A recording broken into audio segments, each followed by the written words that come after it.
Hey everyone, welcome to another AMA with me, Bruce Sentar. I just got back from Lit RPG Con, which was fantastic. Well, welcome back, everybody. Just like always, we are going to be starting with our Patreon supporters' questions. If you're not a member of the Patreon, there will be a link to the Patreon below. Make sure you go check that out and get some goodies for supporting us directly. First question for today is from Benjamin Grant on Patreon, who asks, how do you avoid writer's block and burnout? I ask this because you're writing 3 to 4 high-quality series at a time, which is honestly kind of a ridiculous rate of production. Yeah, so burnout, the only time I've really touched on burnout is when I have really high expectations, when I expect my series to explode, and then after several instances of that, it doesn't. So I really just stay chill and keep expectations low, really, is how I avoid burnout. There are other things sort of in this sphere that I give other names because burnout's a rather complex topic, but I do get overwhelmed sometimes. And you usually end up seeing me take a 1 to 2 day break. And I kind of know at this point when it's coming and know when I need to let off the gas a little. There were 2 parts to that question.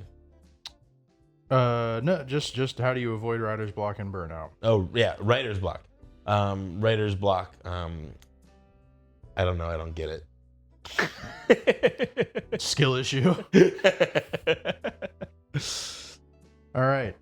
Next one is from Frank R. This is kind of a long question, so I will probably paraphrase here, and I'll insert myself reading the full version post. Basically, he asked, do you have any interest in reusing narrators from previous audiobook projects such as Lewis Alexander or Jack Douglas or Rosalind Raider, or have you had to move on from them because they aren't doing it anymore?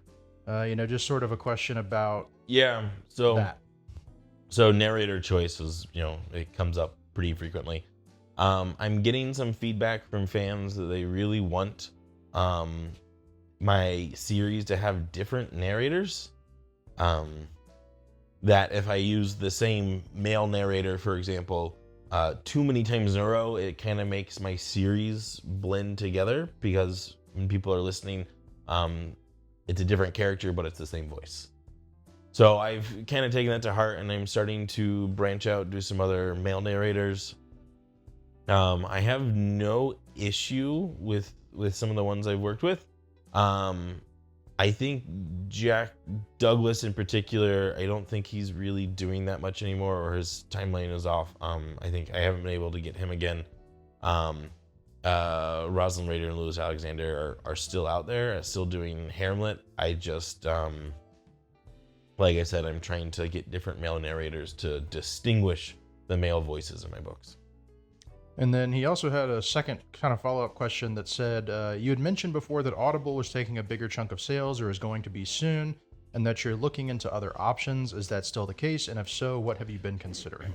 Yep. So we have built our back end for me to have my own store. You can't see Chris, but he's nodding along with that. He's like, yes, I spent many hours working on that. That's Chris's project.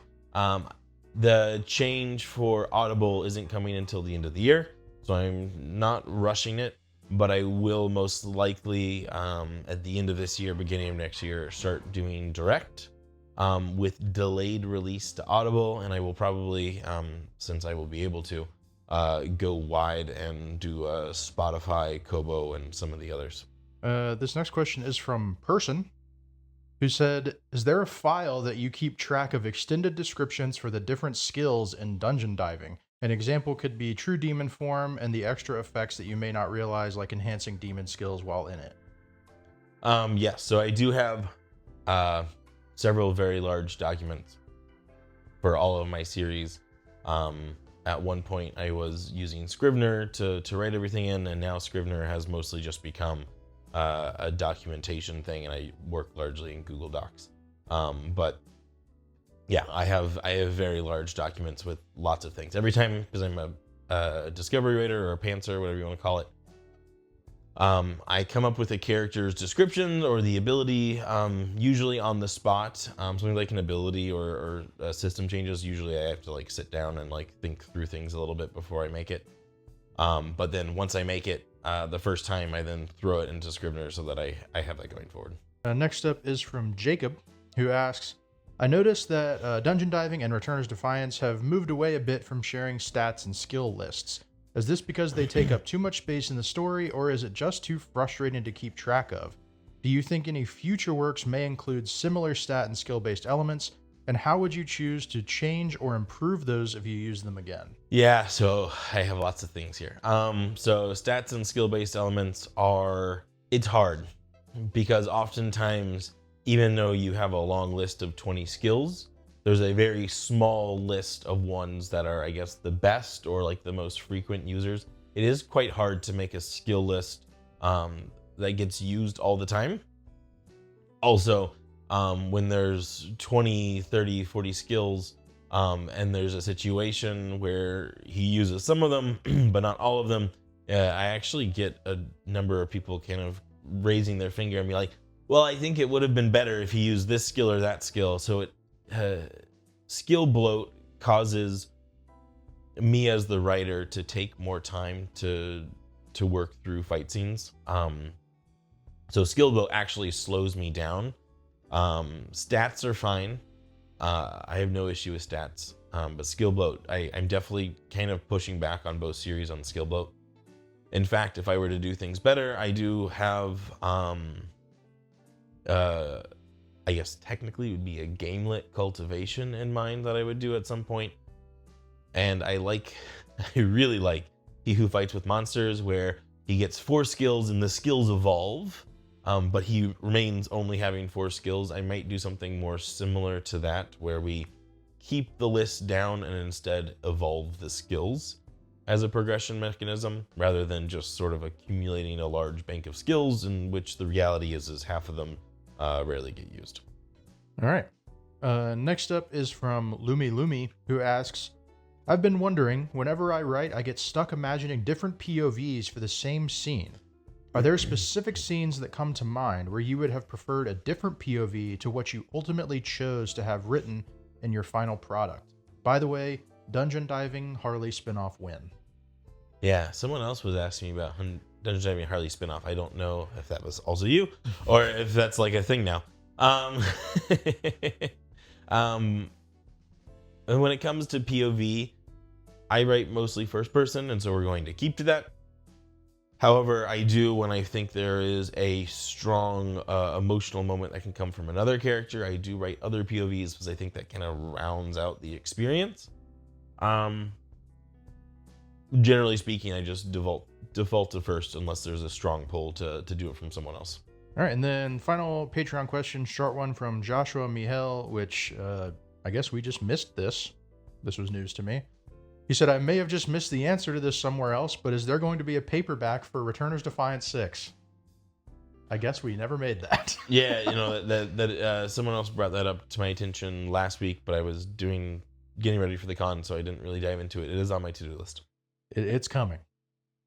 All right. So moving on to our Discord question. Just like Patreon, there will be a link below for the Discord if you'd like to jump in there and check it out.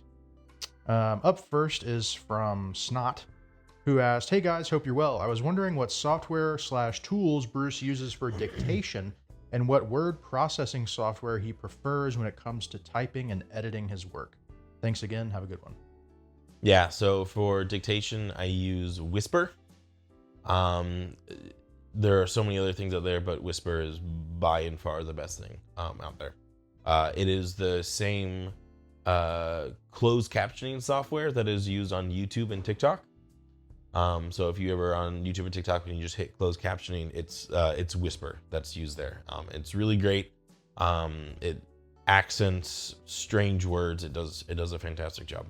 Word processing, I usually then dump it all into Google Docs. That is where me and my wife do a number of editing passes to get to the finished product that you guys see. All right. Up next is from AcidBurn606, who asked, no rush, but what book do you think Felon will get to meet the with Spirit Tiger Chieftain. Say that 5 times fast. I'm very happy that she was able to reunite with her Meowther, but I'm also looking forward to her being some kind of long lost princess or something for her people. Yes, I do think Felon will essentially become some sort of long lost dynasty line.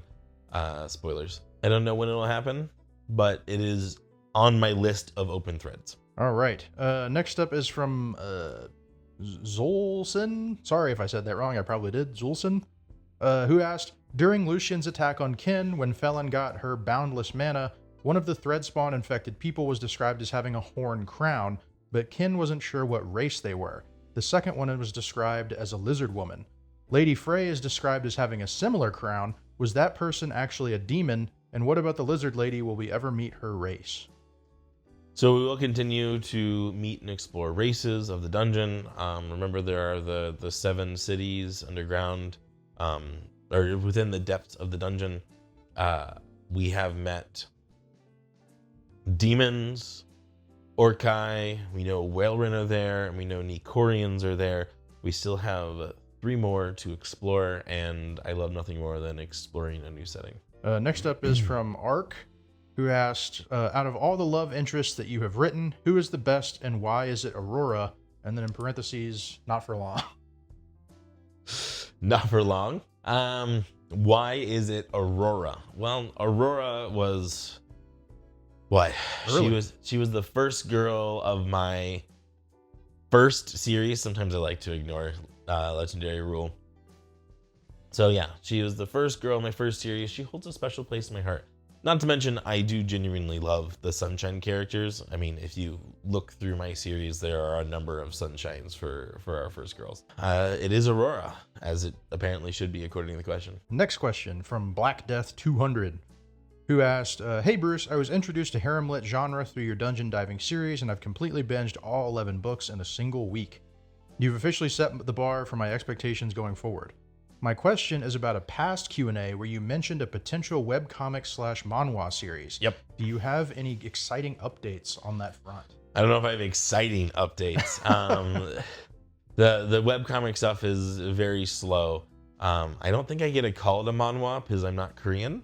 That's like legitimately the definition. I have 15 to 16 finished fully colored chapters. I'm actually supposed to send them to Webtoons here shortly to get their review, and then they'll come back with some updates I might have to make. Overall, the project is moving forward. We're having trouble hitting weekly while maintaining quality, which just then kind of backs everything up. And then there's been some things that went on early hiatus coming out of the English speaking community, so then Webtoons is then pushing up their requirements. So yeah. So it's there, it's working, we're chugging along. It's just slow going. It is quite slow. Scripting and storyboarding and art and coloring, and it's a lot. Yep. Next question is from Mr. Lycanthropy 2706, who asked, it seems like since you started to remove most of the romance and spice from your books, that you are looking to transfer to a completely new genre. Are we going to see a full shift away from harem lit into fantasy novels or RPG lit in the near future? No, there's no. I have not removed my smut. Back when I was writing Saving Supervillains, I was doing maybe like 2 romances a book and then like 3-ish sex scenes. I then dialed that back at one point to strictly 1 girl a book and about 2 sex scenes.